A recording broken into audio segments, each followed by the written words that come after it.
Welcome to Power Lunch Live. I'm Rhett Power, your host. It's good to be back here in 2022 and one of the first shows of the year. So I am with Michelle Johnston. Michelle, it is great to have you on the program today. Thank you for joining us from the lovely and hopefully sunny where you are in New Orleans. Now, the reason I've got Dr. Johnston on today is because she's got a new book called The Seismic Shift in Leadership. And I wanted to talk to her about that today because I think it's such an important topic. And the whole point of this show, as you know, is to have today's thought leaders, best-selling authors, people who are doing amazing work in the world that we can all learn from. That's the whole point of the show. And today is going to be no exception in that way. Now, Dr. Johnston is the Gaston Chair of Business at Loyola. I cannot talk today. Loyola University in New Orleans, College of Business. She's an executive coach with over 20 years experience, and she was named to the 100 coaches. She's a colleague in the Marshall Goldsmith 100 Coaches Program, and she's coached executives from all over the world. Now, her Ph.D. is in communication from LSU, and her new book, The Seismic Shift in Leadership, shares what she has learned over 20 years as an executive coach, primarily that connection with yourself, your team, and your organization is the key to a leader's success. Welcome. Thank you. Thank you, Rhett. That was such a lovely introduction. I'm really thrilled to be here with you. Thank you for making time with me. Yeah, so you're welcome. And again, it's our pleasure to have you on the show. And I mean, the book is, I just blew me away how spot on you were. And talk about your motivation for writing this. What led you to writing it, and what was sort of what got you to the point where you said, I've got to share this with the world? What was your great question, because it was like a lightning bolt. Mm-hmm. I had my head down, doing my thing, as a professor, teaching my courses, publishing, coaching on the side. And in 1 year, 3 of the executives I was coaching lost their jobs. And I knew that in those 3 situations, I was brought in to help, of course. And with the thing about executive coaching, it's really changed. In the past, you were really brought in after an annual performance appraisal came in, Right. And this person needed to work on the following areas, and you were brought in to help that person with the following areas. Now, thank goodness, they don't run from you when you walk down the corporate headquarters. It's now seen as a stamp of approval, like a sign Right. that the company is investing really a lot of resources into this leader because they have faith and confidence. But in these 3 situations, I knew that I had been brought in because these leaders, there were some work that needed to be done. But still, I took it personally and seriously and had to look in the mirror and say, what in the world could I have done better to have helped these individuals? And because Marshall Goldsmith is my mentor, I follow his stakeholder method analysis, and I begin with the 360s. And mine is all qualitative. So I interview every key stakeholder, usually about 15 stakeholders, and I collapse all the data into these thick data reports. So I'd said, well, I need to go back to the data and see if there's a common thread, a common theme. And boy, was there, Rhett. What jumped out at me is that the data, each person who got let go lost trust with their team. So they lacked meaningful connection with their team. Okay, so that was clear. But what wasn't clear and kind of hidden that I had to really uncover is that the reason why they had lost connection with their team and their team didn't trust them is because they weren't connected with themselves. They were trying to be somebody else. So the female that I was coaching was trying to be her hardcore mentor who was the CEO, and she had been the COO, and he had been wildly successful, very well respected, incredibly aggressive and action oriented. And she said, well, if that was successful, I'm going to emulate him. And she emulated him, and it wasn't successful because it wasn't her. And then the other 2 males that I was coaching, they were brought in from outside of New Orleans in these big distribution centers, and just felt like they were a fish out of water. there was this one individual who was allergic to seafood, didn't drink beer, trained all the time for his Ironman competitions, lived 45 minutes out of the city. And the people he was leading were all lovers of New Orleans culture, crawfish boils, brass bands on the front porch, what used to be called Dixie beer. It's now Faubourg, and their aunts and uncles down the street, and a very communal lifestyle, which is one of the things that attracted me to this city. I mean, it's communal. Yeah. And so he felt he had been a military brat growing up. And so he just felt like he didn't fit in. So rather than continuing to try to find commonality and connection, he put up a wall.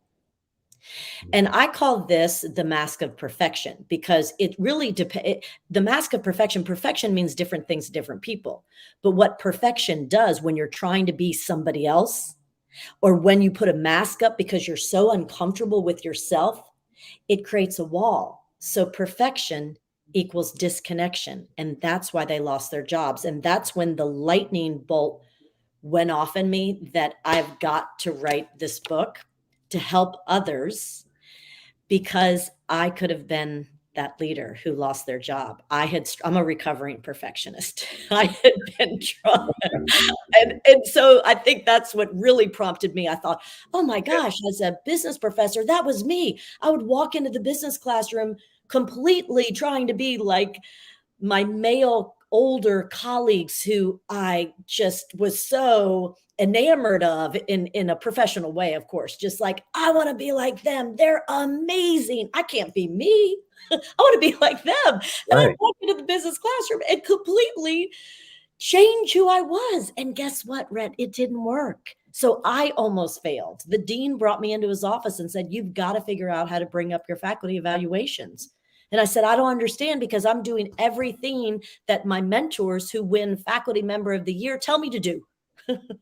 I'm doing but I just wasn't me. So that's what prompted me to write the book. I wanted to help others not make the same mistakes. So how does that, I mean, because I totally get that, right? And I see that in my coaching, and I've seen that in my professional career, and I'm probably even guilty of that, right? Where you, and it's easy for us to want to emulate. I mean, I think back to some of the good bosses I had, and I thought, and some of the bad ones, and I thought, okay, I don't want to be that guy, but but you're right. You've got to find that balance between what they do really well and how that fits into your style. How do you coach people? And I know I'm getting it sort of granular here, but how would you have coached that guy to the guy that just put up the walls? How would you coach him to change that? I mean, because it's hard for him to integrate into that culture, right? Yeah, it was really hard. It was, and it's critical. Yeah. So when I had that lightning bolt and I realized that connection, and this is pre-pandemic, and I realized that connection is the foundation of leadership success. And it starts with you, to be connected with yourself, to be connected then with your team, and then to be connected with your organization. So once I figured those three levels out, and I had this theory, and I knew from my observations it was true, I wanted then to learn techniques like you're asking about, of how high-level leaders do figure out how to connect with themselves, with their teams and the organization. So I went and I interviewed 18 fascinating leaders from all around the world to understand what their superpowers were when it came to connection and what they did, but also what some of their weaknesses and what they struggled with and what they did to overcome it. So the first thing I do when I'm working with a client who I can tell from the feedback that maybe they're not very authentic, and maybe they're just uncomfortable in their own skin, they're hiding something about themselves, but there's a wall up. And I work a lot on owning your story, figuring out, what your background is, so that the story you're telling yourself, and this is not like an elevator pitch. This is not owning your story. This is for you internally, to make sure that the script that's going on in your head describes you in an accurate and positive way. So I'll give you an example. There was a woman up in the Midwest. The president called me. It was a printing company, and she had been there for years and really made it known she wanted to be in the C-suite. And the president called me and said, we would like her to be in the C-suite, but right now she doesn't have a good rapport with her team. They don't really enjoy working with her. She's got a chip on her shoulder. Can you help her? I said, absolutely. And what I learned by working with her is that the story she kept telling herself was that she had been a single mom, raised 3 daughters all on her own, worked nights, worked weekends, went in sick, didn't take vacation, but she made it. Right. But when I then asked about her right now, when I went back after I interviewed all the other stakeholders, and I said, well, tell me about who you are right now. And she said, oh my gosh, my 3 girls graduated from college. I'm recently engaged. I said, that story is the story you need to tell yourself, because that is going to allow you to have connection and compassion for your team. But the story of, I did it, it was so hard, and you've got to do it too. And, just kind of unrelenting standards. And so sometimes that first step of owning your story really takes a lot of work to let go of whatever shame or discomfort you have with your past, to make sure that you're allowing your strengths to shine. Yeah. Well, and it also, I mean, it makes it easier to connect with your people, right? Yes. I mean, when they see you as real and as human, that little bit of compassion, that little bit of empathy, that little bit of vulnerability, maybe, Yes. when you let that kind of come through, because I don't think that guy that you're talking about in New Orleans, right? I don't think everybody was expecting him to become a New Orleans or New Orleanite, whatever you call a citizen of New Orleans. That's right. I don't think they were expecting him to completely adopt, but he had to give something. That's right. And he gave up. He didn't try anymore. And the wall was his discomfort. So he was so uncomfortable that he just didn't talk about himself. He didn't talk about it. He wasn't seeking commonality anymore. And that's really the first step in really, once you own yourself and your story, and you know who you are, and you own your communication style, and you give up perfection, then it's about finding that commonality with those that you're leading. You said something really important, Rhett, about compassion. And so again, and I so appreciate your opening remarks that this particular thesis of mine, that connection is everything for leadership right now. I wrote this right before the pandemic, and I was about to send it off to the publisher when the whole world shut down and we all had to be quarantined inside of our homes. And I held on to the manuscript, and I thought, if my whole premise is the importance of connection, I cannot write a book about connection when we're all of a sudden the entire planet is disconnected. So I said, I'm going to go back. I'm going to do pulse checks and figure out what the best leaders are doing now in a pandemic to stay connected. And I think that's also coming out of the pandemic now, why this book keeps catapulting to the top. And it made number 3 on Amazon in leadership coaching, which is amazing. And I think the reason why is because leaders now realize the toothpaste isn't going back in the tube. We can't go back to the old ways of just results. Okay, everybody, agenda, here we go. And leaders need to show compassion that this is a crazy time, and there might be a newborn baby in one of their employees' arms on Zoom, or some sort of new puppy, jumping at them, or they're in the middle of a renovation of their kitchen. Leaders all of a sudden have to say, whoa, I've got to spend time really making that personal, compassionate connection. It can't just be business as normal.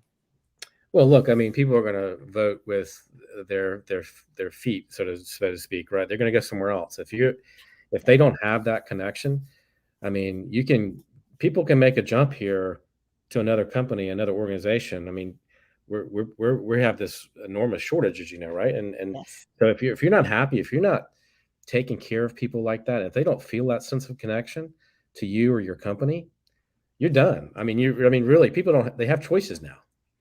And you've got to realize that. Yeah, one of the leaders who was let go, I wasn't coaching, but I conducted some focus groups during the pandemic, and what they were and he was ultimately let go, and what they were telling me was that he just didn't want to address what was going on. And Yeah. then in the middle, because it's coming up on 2 years, and so in the middle of the pandemic here in New Orleans, we got hit by a hurricane. Yeah, that's right. And yeah, and you being in Charleston understand hurricane evacuations and all of that, and so we were without power for 2 to 3 weeks in the city, and this particular leader just wanted to ignore the fact that his mostly female staff, they were at home without electricity, and he just wanted to pretend that they had to keep up their work and their results, and I mean, it just that doesn't work. It doesn't. It really doesn't. Can you share some other stories? Because you interviewed a lot of leaders. What were some of Yes. the other things in those interviews that really stood out to you?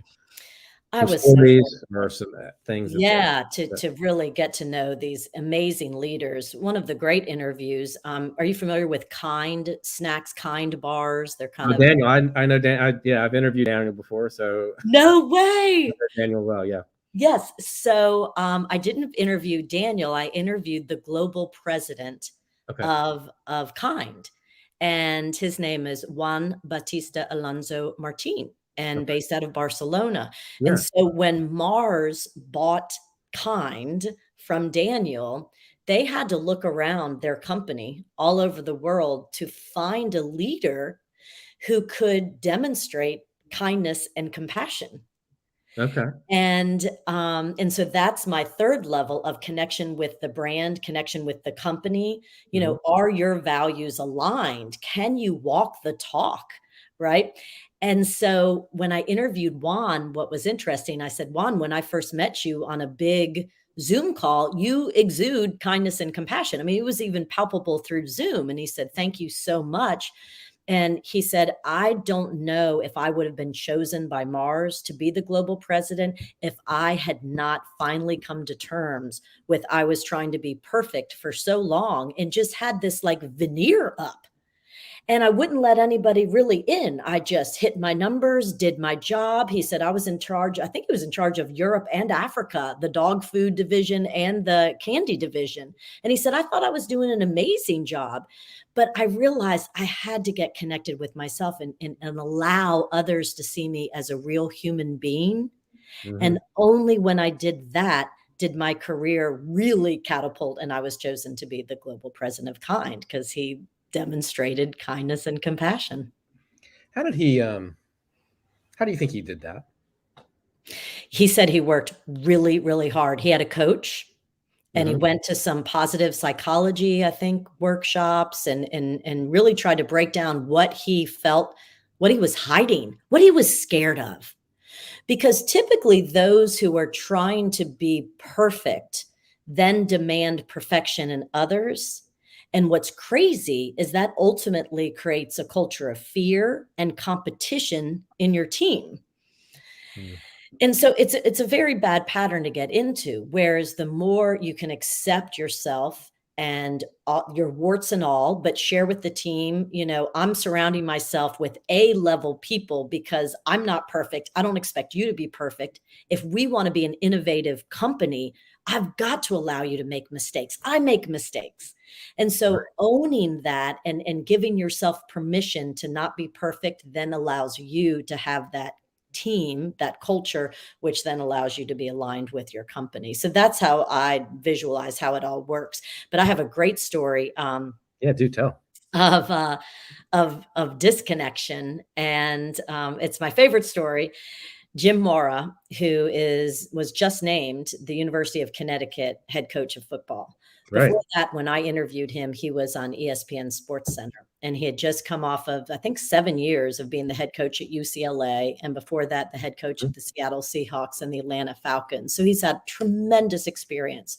So I really thought that when I showed him my visual of my theory of connection at 3 levels, I really thought he was going to say that he struggled with connection with himself because he grew up with a dad who was a head football coach. As a matter of fact, Jim Mora was the head football coach for the New Orleans Saints for years. So I really thought, oh, I'm sure that was hard for him to find his own voice and become comfortable in his own skin and not try to be his dad. And he said, no, he thankfully never had that issue at all. And he said, and he really loved his players and he thought he had great connection with his players. He said where he struggled was with disconnection with the whole overall organization. Okay. And one of the stories he told is when he was the head coach of the Atlanta Falcons, he had a weekend where they weren't playing on a Sunday because they were about to be on Monday Night Football. And so he flew up to Seattle where he was born and raised, and he had played football for the University of Washington. And his best buddy, college roommate, was the radio show host and had Jim on to talk sports. And Jim said they were cutting up, having a blast. And at the very end, his former college roommate, friend, and radio host asked him the question, Jim, if the University of Washington's head coaching football position came available, would you take it? And Jim said, oh my God, that would be my dream job. Oh no, I see where this is going. Oh no is right. And he said, Michelle, I swear, we were just joking. He said, but the fact of the matter is, by the time the plane landed in Atlanta, the owners were on the phone with me saying, you did not represent our brand. You're the head coach of the Falcons. Why would you go on air and say that you wanted to be anything else? And he said in the interview, he said, my heart dropped and I knew I had to figure out if I still had the trust of my team. He said, I walked into the locker room and I could just see their faces. He said, Michelle, they fired me. He said, I had to go on Monday Night Football and they were hanging the fans, Atlanta Falcons fans were hanging effigies of me and cursing at me. He said, I ended up losing 30 pounds. It was just, my whole family had to move. It was just an awful time. But he said, but I want to learn from that. I look back and I realized in that moment, I was caught up with ego and fun and forgot about how important it is to be connected, aligned, and representing the company that you lead. But you know what? The fact is, it probably was his dream job. He won't admit that. He won't admit that, but you know, he was probably speaking some truth there, wasn't he? But that didn't help, I'm sure. Sounds like. So that was one of the only leaders who really shared with me about true disconnection. Most of the leaders shared, stories of success, but he was very honest, and I really found that honesty just so nice to hear, so refreshing. Do you think that that's one of the things that, because I think disconnection with, I think that's a bigger problem than we talk about. When you're not connected to the values of the company or the values of what you're doing, and it just doesn't fill your soul. It doesn't do your heart good. It doesn't. You're going through the motions. Is that a bigger problem than we like to talk about? I heard a lot of stories about that. As a matter of fact, David Calicod, who was the president of a hospital, said that he was a nonprofit hospital when I interviewed him, and he has since retired. But the story he told me, he was up in the air working for a for-profit hospital system on 9/11. And so he was there flying into yet another hospital to try to sell in order to get money and then lay off people. And he said, this was the pattern. And I was responsible for doing it. And I felt so horrible because I felt like I wasn't being honest with these people who I knew a lot of them were about to lose their jobs. And I said, at 9, and so to be in an airplane at 9/11 and hear the pilot come on and said, something horrible has happened to our country. We're under attack and we need to land immediately. He said, Michelle, that 737 became a fighter jet and we just banked severely and landed at the nearest airport. And he said, I got off that airplane and saw what was happening. I thought, I can't continue to live like this. I can't work for a company where I have so much cognitive dissonance and guilt. I've got to leave. And that was a defining moment. I heard a lot of stories about executives halfway through their careers having to switch because there wasn't alignment and they couldn't sleep at night. Yeah, I mean, I think that's just I think it's sometimes we take these jobs. I know in my own personal journey, right? I often talk about how I define it by the things I've quit, and I think sometimes you just have to. I got to the point in some of those cases where I had to start listening to what my gut and my heart was telling me, because I couldn't get those things in. I couldn't get the rationalization, and I'm making great money. I'm going up the career ladder. I'm important. I'm doing something important, but the heart and the gut was saying, yeah, no, this isn't working. And you've got to get those things in sync. I think for me anyway, to be an effective leader, to be a good leader, those things have to be in sync. Otherwise it just doesn't work. Totally. Yeah. And Hubert Joly, who is a part of our group, 100 Coaches, wrote, what is it, The Heart of Business? And his wife, Hortense, who's also a coach in our group, wrote a book, Alignment. And I read both of them, listened to both of them, and we are all speaking the same language now. Alignment is key, because if you're not, as a leader, aligned with where you're leading your people, who's going to believe you? You're a fake. And it all goes back to, if you're a fake and you're not authentic, then you lose connection everywhere. It just doesn't work. Ultimately, it doesn't work. It doesn't. So for you, I mean, in the book, you talk about being a good boss. It actually gets better results. Can you talk about that a little bit? Yeah, I have a great leader who I continue to coach. He's just wonderful. And you know that you're coaching a really great leader when people find you in the hallways, when we actually still walked hallways, and said, Michelle, is there any way you can get me a position under this guy? He's amazing. And what's interesting is I coach a lot of his leaders, and whenever I interview him, and as far as a 360, and I say, how define success for me? How will you know if I'm a successful coach with this leader you want me to coach? And he says, other people will want to follow him. So this particular guy, and he doesn't like to be in the spotlight, so I'm not going to name him, but he leads through servant leadership, through his humility, his compassion, and his incredible listening skills. So when he first joined the organization, they have a very rigorous rhythm that they ask all of their leaders to employ, and it's one-on-ones with your people every week, weekly team meetings, monthly report outs, quarterly town halls. Like, there is definitely a regimen. Mm-hmm. And when he first started, he looked at his colleagues and what they were doing, and they were talking.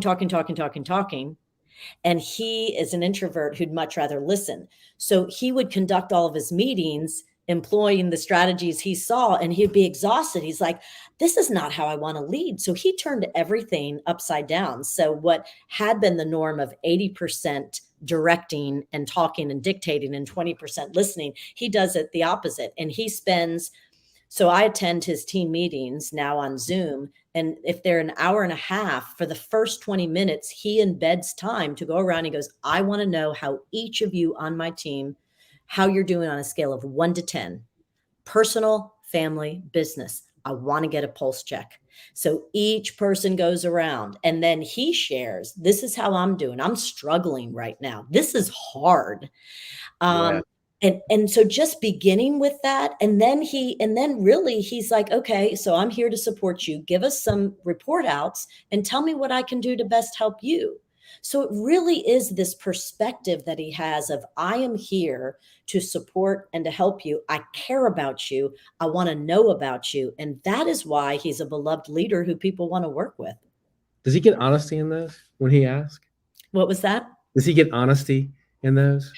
You know what's interesting, and I need to write this up as a case study. One of the times he's a leader at a hospital, and during COVID, as you can imagine, it's been very hard to really generate the revenue they need because a lot of the elective surgeries they weren't able to do. I mean, it was a tough time for hospitals, the burnout, the shortages.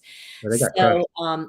So in one of those meetings that I attended, it was right when Delta came back and nobody was really expecting it. Like, wait, what?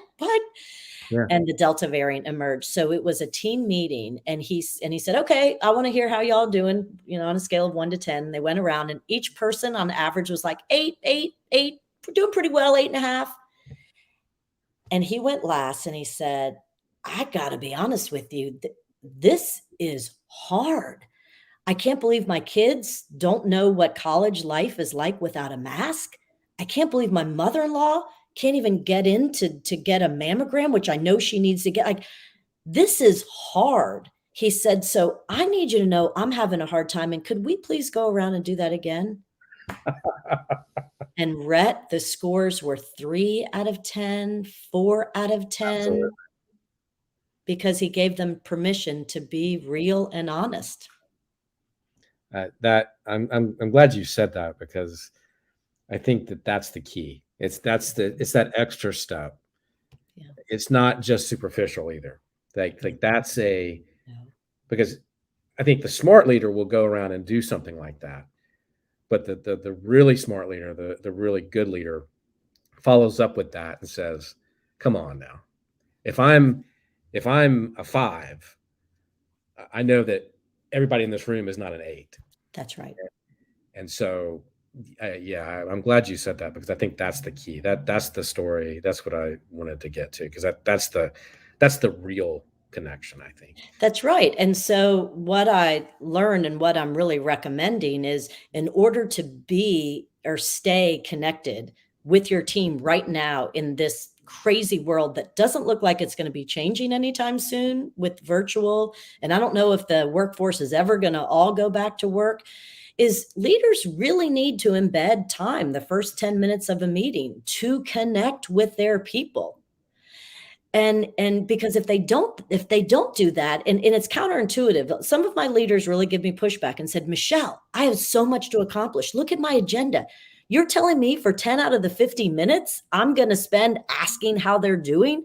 I said, yeah, because let me tell you why. If you're so focused on results, you're not going to get the results you want from your team unless they feel motivated and seen and heard, and they trust you, and they feel connected as a team where they want to collaborate. All of those soft skills that we talk about are only possible in order, or the results that you want are only possible if you work on the soft skills. Yeah, plain and simple. I think that's a great takeaway. I agree, Rhett. I feel like it's plain and simple, but so many of my leaders give me pushback and say, Michelle, I don't really want to know about everybody's personal life. I'm like, but you're in their living rooms now. You have to. As Marshall says, right? It seems so simple, but it's hard, right? But you've got to take that. You've got to take that time, and that's what people need, and that's what you sign up for when you take that job. I mean, you've got to take that extra step now. I've talked about this on this show before. I've got a client that every day at lunch, he takes his lunch break, and every day at lunch, and he's got 250 people on his team. Every day of the year, he goes to lunch with somebody. That's so fantastic. He sits down with lunch, with the guy that sweeps the floor, and at least once a year. And, he makes it a condition. He says to his managers, I'm not trying to go around you. I'm not trying to get in your space, but I want people to know who I am. I want to know who they are, and I want them to know that I care. Love it. See, that's another connection strategy. And I really don't like how some people call, oh my gosh, I have to do an icebreaker. Just think about it as a connection technique, a connection exercise, a connection strategy. So picking one person to go out to lunch with, fantastic. Starting your meeting off with, how are you doing really? Just think about ways. And again, it's got to be intentional these days. How am I going to connect? You got to be deliberate about it. Let's rebrand icebreakers, because I agree with you. Yes. Because it's a connection exercise. That's what it is. That's totally. Exactly. I wanted to thank, we've got a bunch of people on today. I wanted to thank Barbara, Jackman, Rika. Thank you for being here. LinkedIn user, don't know your name, but thank you for being here. Dr. Naomi, thank you. And we've got David, thank you for being here with us today. I got a couple more questions. I want to, three more questions specifically. One about the book. You did a lot of the research, as you were talking about, prior to COVID. You went back and you talked to leaders. What was different about them when you talked to them prior to COVID, when you talked to them prior to COVID and after COVID had happened? What was were they changed as leaders?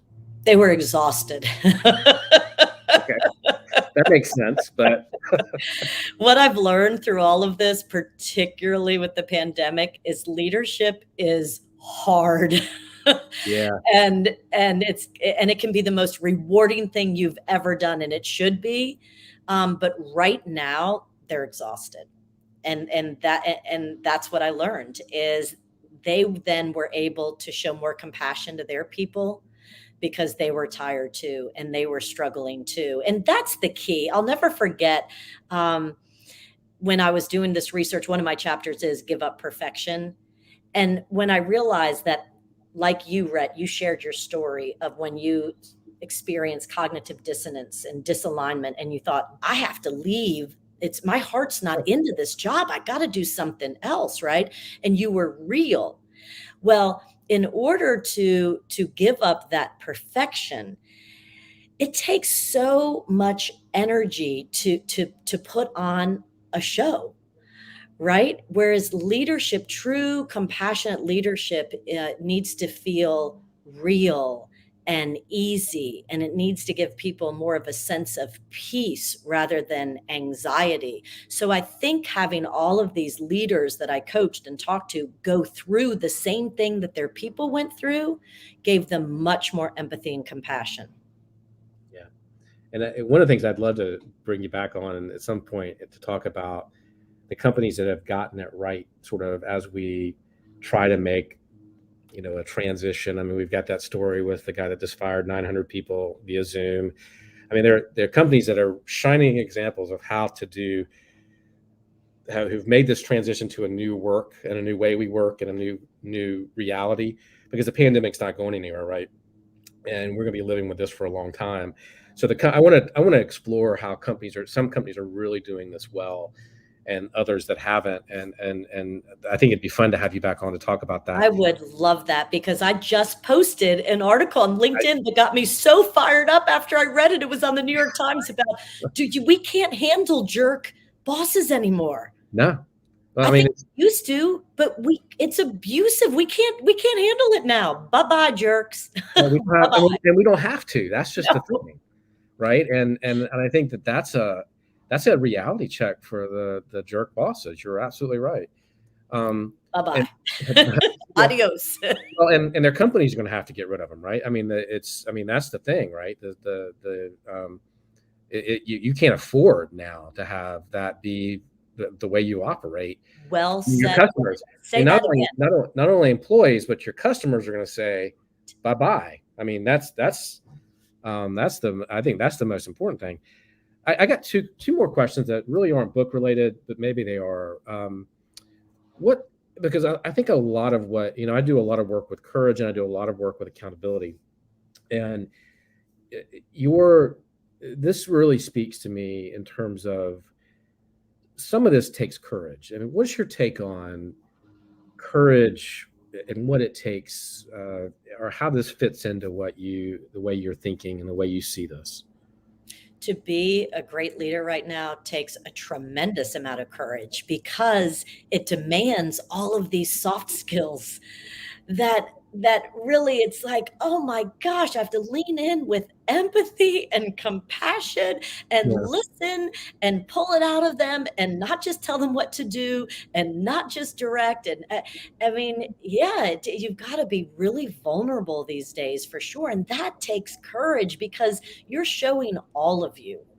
And I said in that LinkedIn post when when I posted that New York Times article about bye-bye jerk bosses, I Yeah. said, I really think we're in a revolution, and please join me. It's a treat me like a human revolution. I couldn't figure out a different way of Ooh, saying it. Like, I like treat that. me like a human revolution.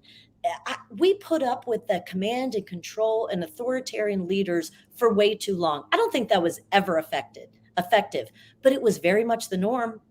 And we sat at the table every night. My father worked for General Motors. He was a corporate guy. Every 2 years we moved because he was so good at his job, and he kept getting promoted. And he would come home. We always had dinner every night together, my mom, dad, brother, and I. And we heard about General Motors and him working for bosses that never even bothered to learn his name and would just yell out in the big cubicle, hey, you. I mean, you hear it just really hard, and my father loves General Motors. Do not get me wrong. He loves it. Just a couple years ago, he finally gave me permission to not buy a General Motors car. Like, this man loves the company. It was normal to him. That just doesn't work anymore, thankfully. So yeah, it takes a lot of courage because you have to show up as a full human and you have to treat others like real humans. Yeah, I feel like we've got this sort of epidemic, though, or I don't know if it's an epidemic or a pandemic of a lack of courage, right? In some ways, and um, but anyway, that's a whole nother show too. Yes, let's do it. Because I think you're absolutely right. It takes courage to do this well. It takes courage to let yourself be that vulnerable, let yourself go. The other thing is accountability. Do you think there's a difference between accountability and responsibility? People are struggling right now with accountability. And again, it's the pandemic. It's particularly because I coach a lot of CEOs of hospitals. And it's like, Michelle, we've said, I understand this is horrible. Everybody's exhausted. Oh my gosh, do whatever you want to be good to you and mental health and everything. But how do we hold them accountable? We still have to make our goals. We still have to generate revenue. We still have to get high scores on patient satisfaction. All of these things still apply. We've got to hold them accountable. And that's what a lot of my leaders are struggling with right now. They give them the responsibilities, the employees, but how do you hold people accountable when it's such a mentally taxing time? How do we do that? I mean, that's the reason I ask you this is I've got a book idea, and I'm sort of fleshing it out, and I want your help. But Absolutely. there was a setup there a little bit, so I apologize. But yeah, how do you in this day and age, saying Yeah. all that we've talked about today, and I know we're going long, and I apologize, but you're fascinating, and I'm not going to apologize about that. Thank you, Rhett. That's so kind. How do you hold people accountable in this age where you're trying to be vulnerable, you're trying to be kind, compassionate, but you still, like you said, you still have those KPIs, right? You still have that, you're still trying to run a business. How do you split that? Yeah. Well, what we have found with this great resignation is, you are right, that people want to be seen, heard, appreciated, valued. They want to make meaningful contributions. They want to work for a company they're proud of. So I think it's all about how you frame it, because you can, state the elephant in the room. I know you all are exhausted. I get it. We're all exhausted. I get it. But I also know you want to work for a company that you're really proud of. And I know we can get better than 75% on patient satisfaction. I know we can do it. What can we do? And here's the key. It's asking, what can we do? You all are the ones on the front lines. What can we do to make a significant difference so that you're so proud to work every day at this hospital? It's asking and truly valuing the input of others. You don't have all the right answers. So I think it's two things. Number one, identifying the elephant in the room, that this is really hard. These are tough times. Number two, but also framing it so that I know we can do better. I have confidence in you. What do you think? And let's do this so that we're all proud. Do you state the goal and you say, okay, here's what we have to achieve this year or this quarter, whatever it is? And then you say, then you ask, how do we get there?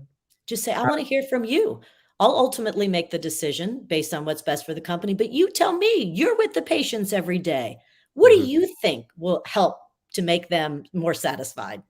What can we do with the labor shortage? What can we do despite the exhaustion? What are your ideas? Are you That's honest how you about, solve the problems. I mean, one of the things I always struggled with when I was running my toy company was, do I tell them how abysmal the year was, or do I tell them how bad the quarter was? Do I share with them the financial strength or when we were successful, when we weren't? And I always felt like I sort of erred on the side of, well, might as well tell them the good and the bad, right? I mean, Oh, do you, absolutely. Honesty and transparency are the characteristics that keep showing up. How to keep employees motivated? You share the truth, and then you rally the forces and say, "What do you think? Let's do this together." And you allow them to be a part of the problem solving. I mean, Mhm. that's why people want to stay at a company, right? They're actually adding value, they're contributing, their opinions matter. They're a part of something bigger than themselves. Yeah, I always loved it when we did win, because it was, you know, everybody could take joy in that they played their part, Yes. right? And by being honest with them, when we went from doing really poorly to really doing well, everybody thought, well, I'm on a winning team now, right? And I'm part of uh, making that happen. So I see exactly what you're saying. And appreciate that. This has been fascinating. I could talk about this stuff all day, obviously, but Me too, Rhett. Thank you so much for having me on. I love talking with you. I loved your questions. I love the conversation. Thank you so much to the viewers, the listeners, and their questions. We appreciate you. yeah, the book is called The Seismic Shift in Leadership. Now, I'm assuming people can get it at your website and That's Amazon right. and everywhere else. That's right. It's in pre-order. I only have these advanced copies for the author. It's in pre-order stage, but you'll get it delivered next month. But you can order, yeah, on my website or wherever books are sold. It's super exciting, and thank you for your support. And we'll put the link. We'll get the Amazon link, and we'll put that in the show at the end of the day here. And Michelle, this is great. Thank you, and good luck with the book. Thank you so much. It's an exciting time. Thank you. Thanks, Red. Have a beautiful afternoon. And thank you guys for spending some time with us here on Power Lunch Live. We will be back next week. We've got, I think Ruth Godian is going to be on. And I got one or two other people. I can't remember the schedule right. I don't have it in front of me. But we'll see you next week. And until then, stay safe, be productive, and have a good rest of the week. Absolutely. Take care, everybody. Bye.